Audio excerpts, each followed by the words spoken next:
Production présente.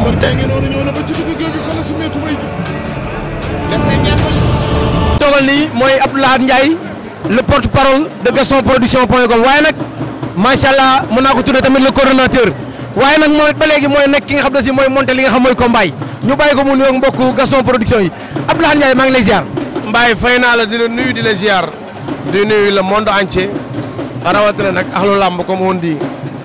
ñu ngi fii ci stade Iba Mar Diop di préparer affiche Bombardier ak Balla Gaye numéro 2 di ñaan yàlla sunu borom defal ñu sutura may ñu ci réussite totale ci barke yonent bi. Abdoulaye moo mel ne que tey jii lan moo leen yëkkati indi leen stade Iba Mar Diop. non stade Iba Mar li fi am ku ne xam na ko Balla Gaye Bombardier revanche boobu tey la face to face fii lay amee ñi fi toog yëpp ay promoteur rek ñëpp a ngi fi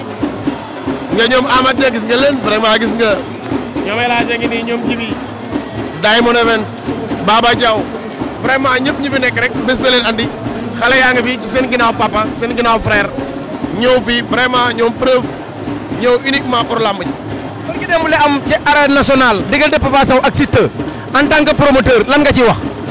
non point laa ciy def code rek parce que amul sens parce que bu ñu xoolee dañuy jiiñ violence ñu xëy ay décès am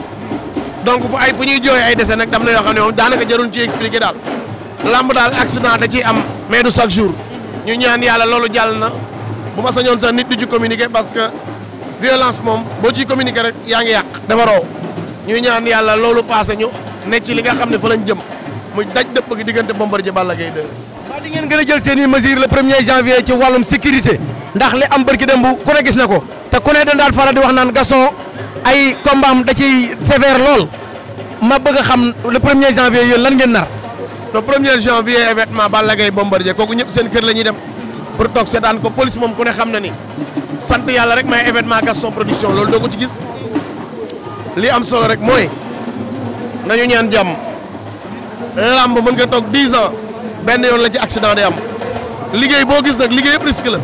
mais daal loolu nañ ko wan ginnaaw da xam ne Balla Gaye Bombardier duñu yàq lamb te duñu guddeel amateur merci. Gaston Production présente.